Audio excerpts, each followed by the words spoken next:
Pernah nggak sih kalian kepikiran, kenapa orang-orang jenius justru sering terlihat kesepian? Mereka punya pemikiran luar biasa, ide-ide brilian, bahkan kontribusi besar buat dunia. Tapi anehnya, banyak dari mereka yang hidup dalam kesepian. Contohnya Tesla, nggak punya pasangan seumur hidupnya. Einstein sering bilang kalau dia merasa asing, bahkan di antara orang-orang yang menghormatinya.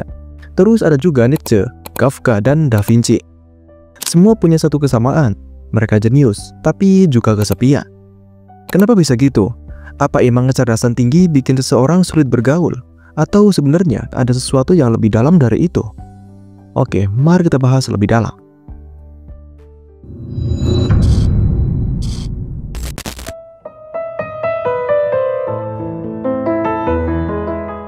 Orang dengan kecerdasan tinggi seringkali memiliki cara berpikir yang sangat berbeda dari kebanyakan orang. Mereka melihat pola yang tidak terlihat oleh orang lain, mempertanyakan norma yang diterima begitu saja, dan memikirkan hal-hal yang jarang dipikirkan orang pada umumnya. Inilah yang membuat mereka seringkali merasa sulit untuk menemukan teman bicara yang benar-benar bisa memahami mereka. Sebuah penelitian dari British Journal of Psychology bahkan menemukan bahwa semakin tinggi kecerdasan seseorang, semakin kecil kebutuhan mereka untuk bersosialisasi secara konvensional.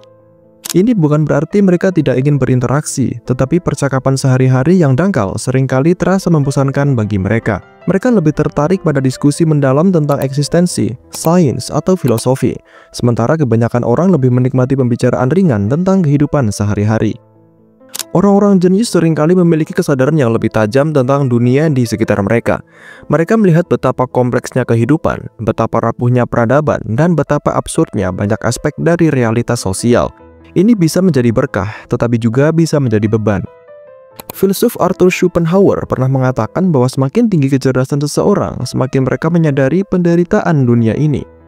Ketika orang lain bisa menikmati kebahagiaan sederhana, seorang pemikir besar justru bisa terjebak dalam pemikiran eksistensial yang mendalam, yang membuatnya semakin terisolasi. Bahkan, ada sebuah studi yang menunjukkan bahwa orang-orang dengan IQ tinggi lebih rentan mengalami kecemasan dan depresi. Mereka seringkali merasa tidak dipahami, atau bahkan lebih buruk, merasa tidak bisa terhubung dengan siapapun. Kesepian seorang jenius bukan hanya disebabkan oleh cara berpikir mereka yang berbeda, tetapi juga oleh ekspektasi mereka terhadap hubungan sosial. Mereka tidak hanya mencari teman atau pasangan, tetapi seseorang yang bisa benar-benar memahami kompleksitas pikiran mereka. Leonardo da Vinci misalnya, adalah seorang perfeksionis dalam segala hal, termasuk dalam interaksi sosial. Dia kesulitan menemukan orang yang bisa menyamai cara berpikirnya. Friedrich Nietzsche, seorang filsuf yang gagasannya banyak mengubah dunia, juga merasa sulit untuk menjalin hubungan sosial yang mendalam karena dia merasa tidak ada yang benar-benar bisa memahami pemikirannya. Dan dalam dunia modern, hal ini juga masih terjadi. Orang dengan kecerdasan tinggi seringkali sulit menemukan komunitas yang bisa bikin mereka merasa nyaman. Mereka bisa berada di tengah keramaian, tetapi tetap merasa sendirian. Menariknya, kecerdasan intelektual atau IQ tidak selalu berbanding lurus dengan kecerdasan emosional atau EQ.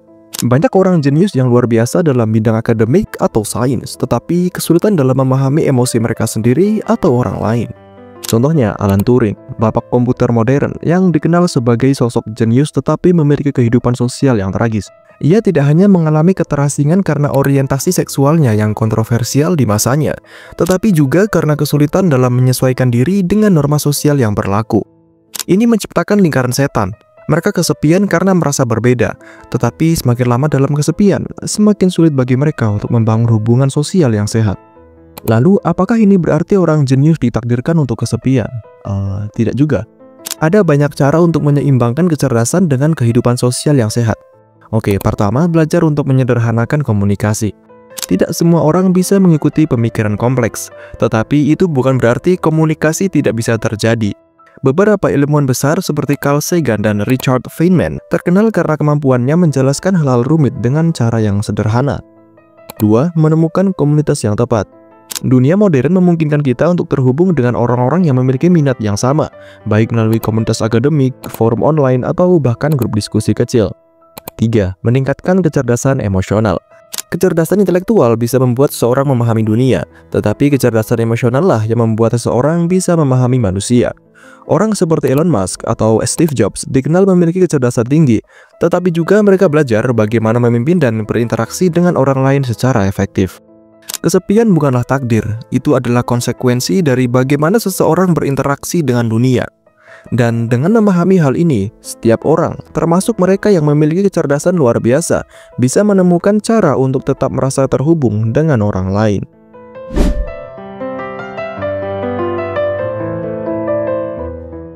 Jenius seringkali merasa kesepian bukan karena mereka ingin sendiri, tetapi karena dunia di sekitar mereka seringkali tidak bisa mengikuti cara berpikir mereka. Mereka memiliki wawasan yang luas, pemikiran yang dalam, dan kesadaran yang tinggi. Semua hal ini yang membuat mereka lebih sulit untuk terhubung dengan orang lain. Namun ini bukan berarti kesepian adalah harga yang harus dibayar untuk kecerdasan. Dengan pemahaman yang tepat, keseimbangan antara kecerdasan dan kehidupan sosial bisa ditemukan. Karena pada akhirnya, manusia bukan hanya makhluk berpikir, tetapi juga makhluk sosial yang butuh terhubung dengan sesama.